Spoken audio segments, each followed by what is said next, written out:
Hello YouTube and welcome to another video. In this one we're finally going to finish up the air intake system that I've been working on for the 1100 swap in my X2. In yesterday's video that I released on Saturday, I showed you guys the successful lid that I made for that, and today we're going to get that fitted. Let's get into it. Do I really have to say anything? I mean, come on.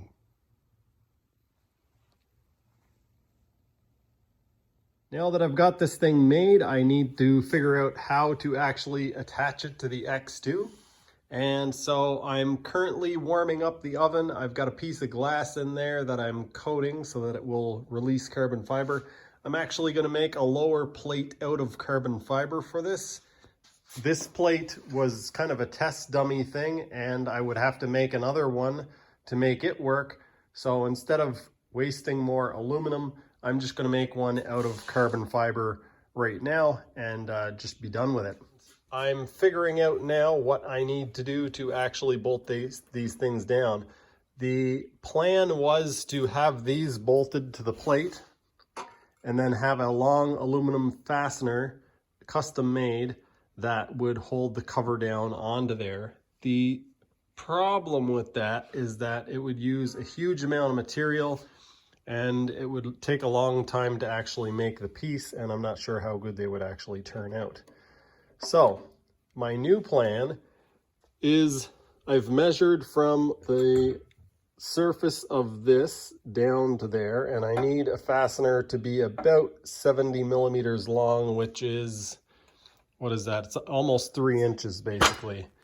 And so what I'm going to do instead is just make a little threaded piece that fits down into these pieces here, and I'm going to attach it to the end of a bolt. Instead of telling you guys about it, I'll just show you.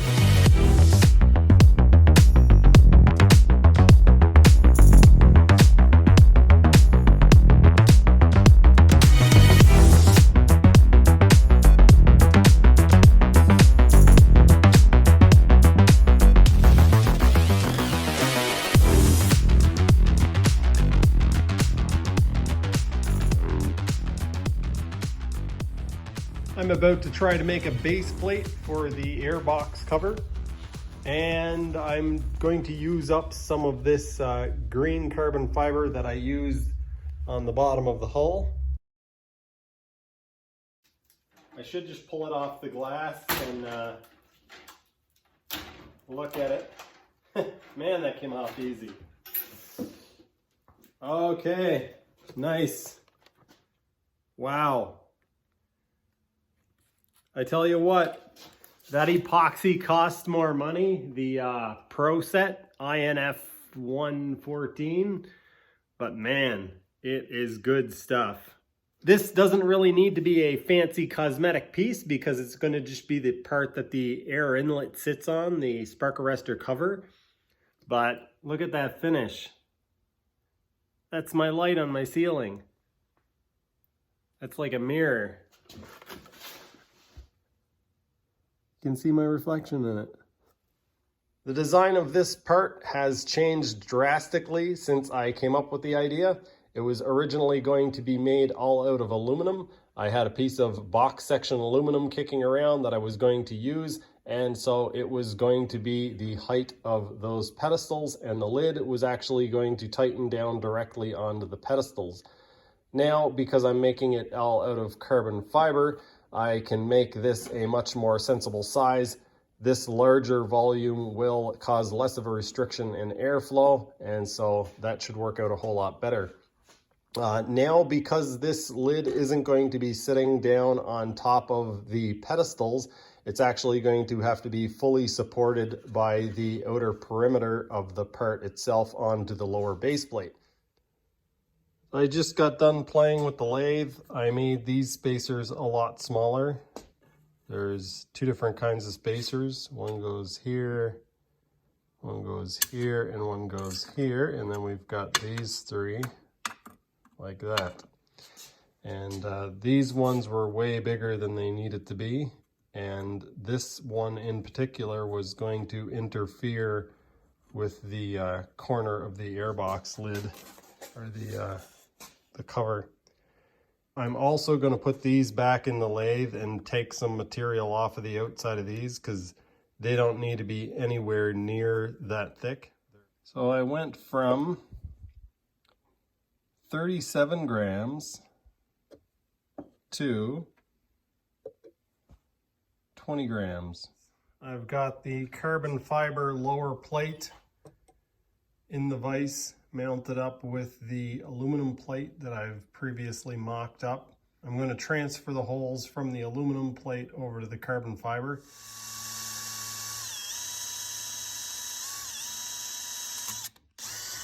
This is what I'm doing now. I've got these pieces, which are going to have these things threaded in the top of them with long bolts going down through the cover that screw into these, and that will hold the cover down to this.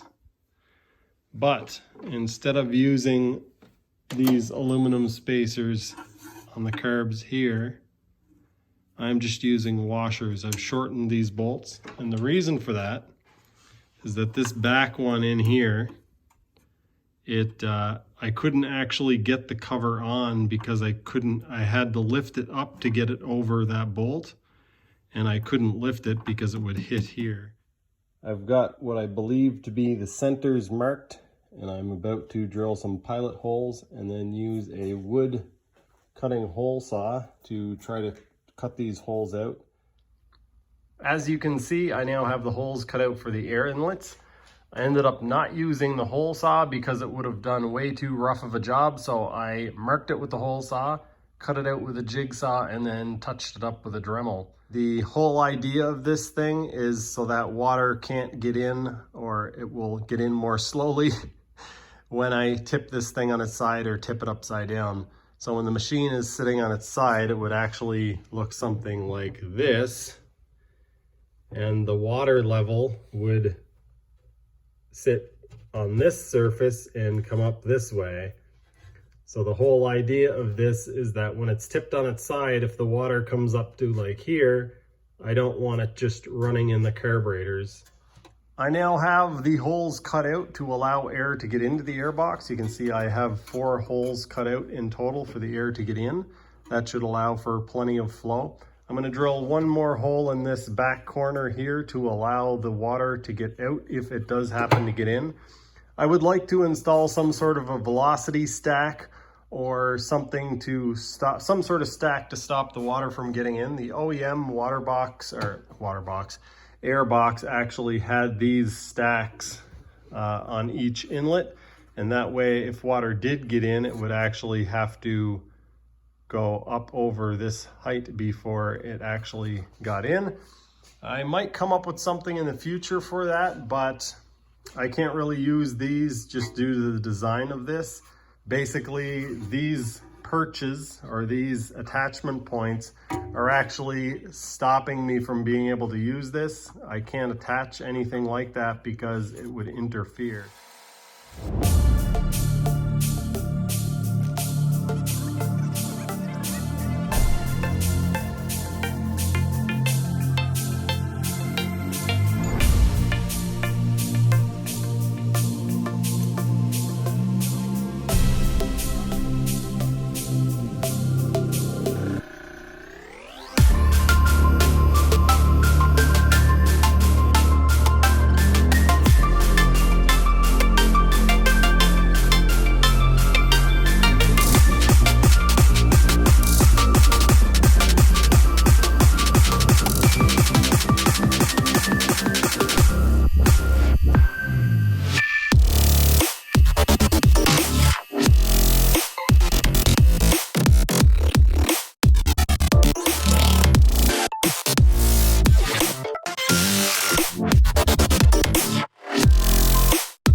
Absolutely thrilled with the way this turned out. I'm obviously not finished yet, I've got to shorten a couple of these bolts now, 3 of these bolts, because they were 2 different lengths. Now they're all going to be the same length. And now I have the issue of trying to figure out how I'm going to attach the cover. The cover was going to get attached using these. What I could do is attach one of these here and one of them here, and then kind of do the same thing. That took quite some time, and this is just a little bit of the mess that I'm left with. Those are aluminum shavings. My lathe needs a thorough cleaning. It is completely destroyed. And my mill, here's some of the tools that I used. And yeah, it is also thoroughly destroyed, as is the floor. So this all needs to be very thoroughly cleaned. I'm gonna do that now and then go in the house. I just finished filming the outro for my last video. I got it edited and uploaded, and I have now removed the carburetors from the X2 and figured out what I'm going to do to mount the lid on. So that is good news. I was kind of worried about what I was gonna do. So I'm going to use these spacers, whatever you want to call these, perches. I'm going to use 2 of them. I've got the location marked on this one. It is 73 millimeters to the center this way. And so I'm going to come in 73 millimeters this way as well. That one is going to sit there, and it's going to be bolted on from the bottom. There is very little clearance there, but there will be enough. And the other one, I'm only going to use 2. It will be in between these 2 carburetors and 73 millimeters in. Those 2 perches will be plenty to hold this down. If I absolutely need to, I could always add another one here, but I'm going to try the 2 and hope that that works. I found a flat-headed screw that is stainless steel. Cut it down to size. I've got these 6 millimeter nuts with no flange on them. And in order to get it to sit down into the bottom of this, putting a bolt through, threading it on just 1 or 2 threads. I'm putting some Loctite on the bottom of this nut to try to lock it to the aluminum. Then I pull the nut into the bottom of this piece. It worked on the other one. All right, it is locked in place. Now I've got my screw. I'm going to put some Loctite on it as well.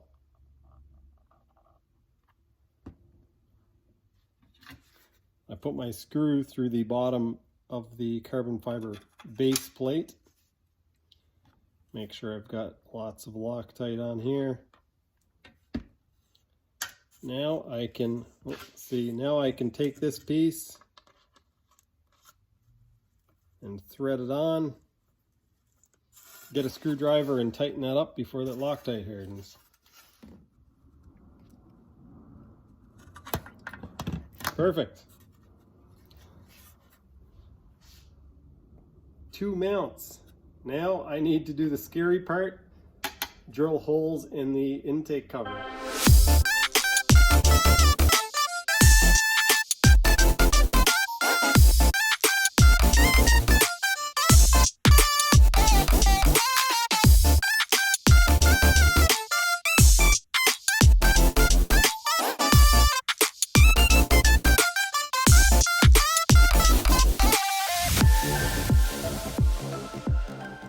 I've got my holes marked, not very well, but they're marked.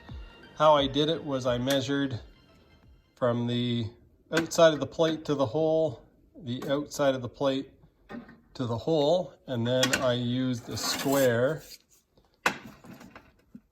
and this,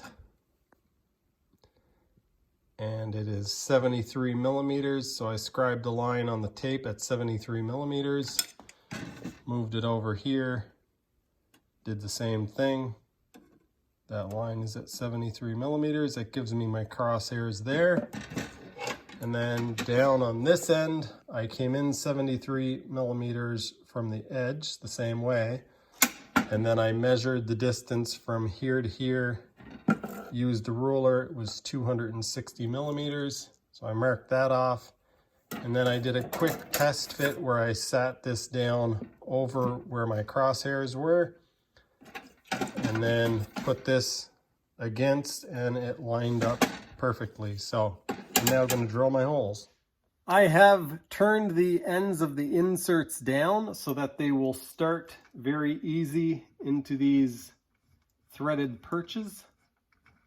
And what I'm going to do, I'm actually going to Loctite these onto the ends of the bolts so that instead of the bolt spinning out, the insert will spin out. And that way, well, that way it'll be easier to start. It's a lot easier to start this big bolt into that big hole than this tiny bolt into the 6 millimeter hole.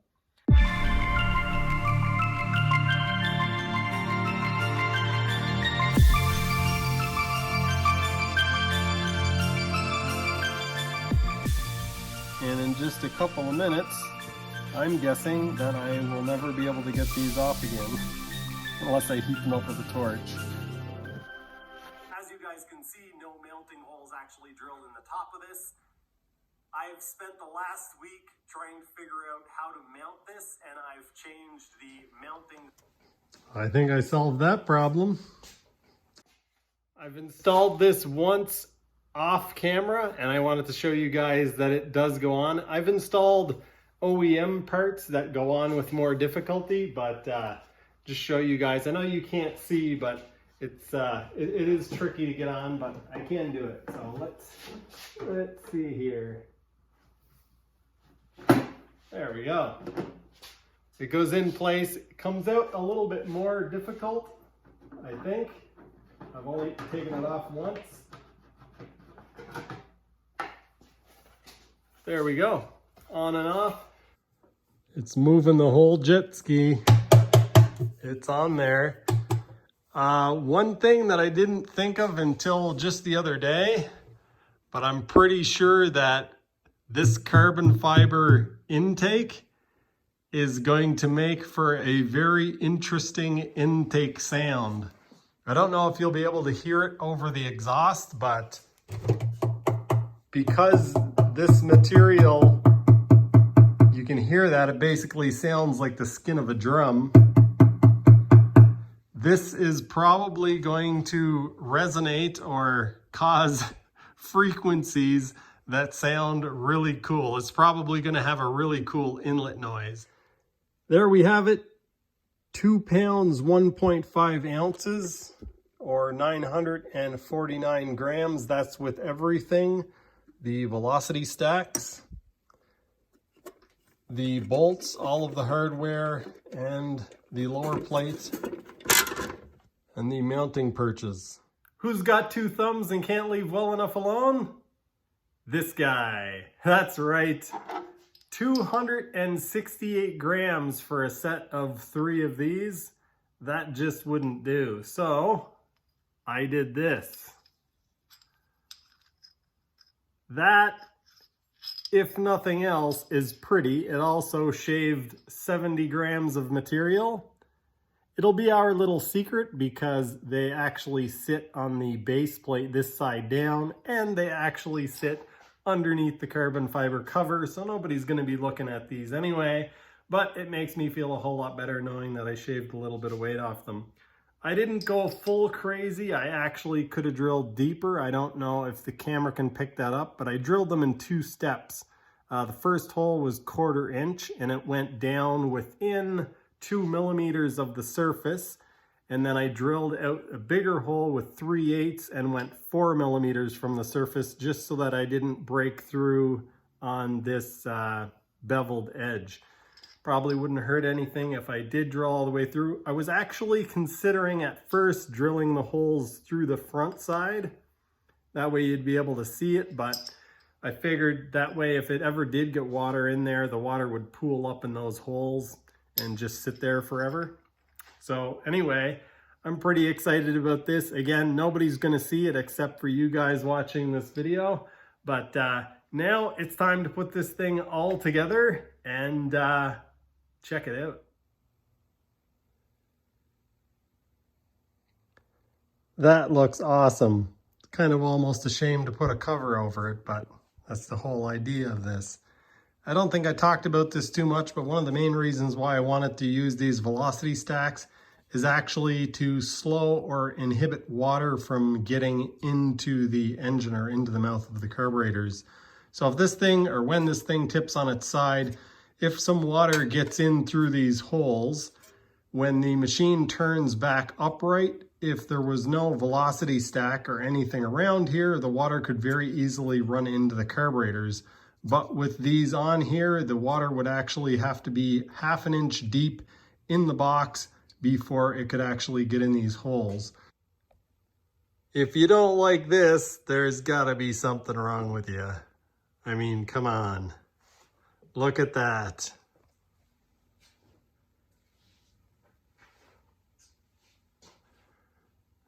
That is a nice looking setup right there, if you ask me.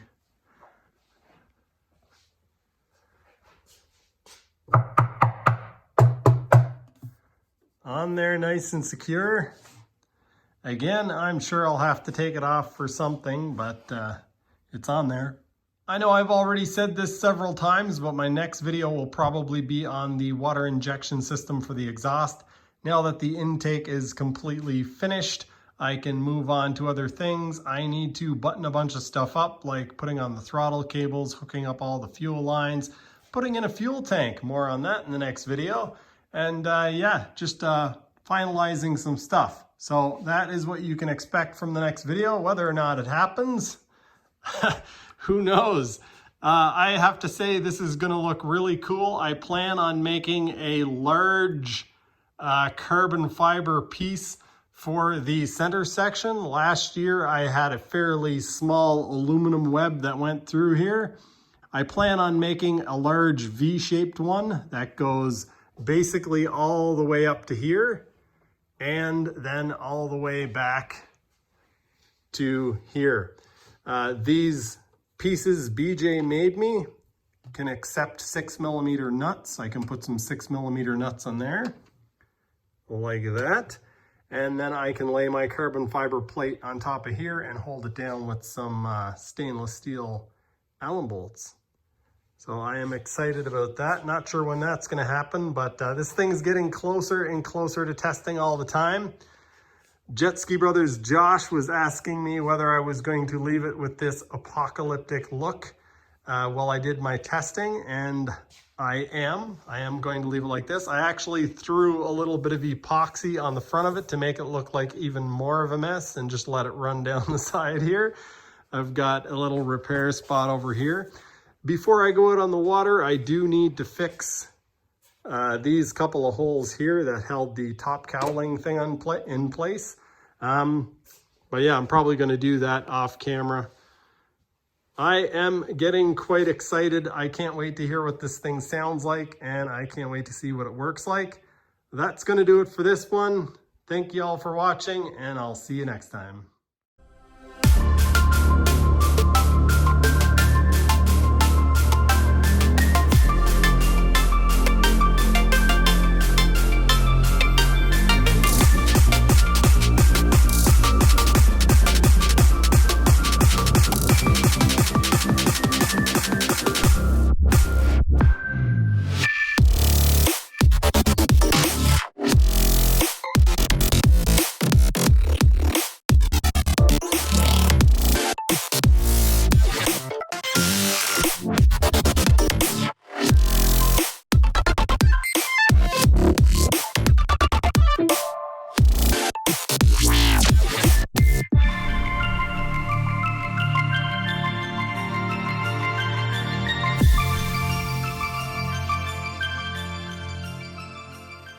And now I have to repeat that same process 1, 2, 3 more times.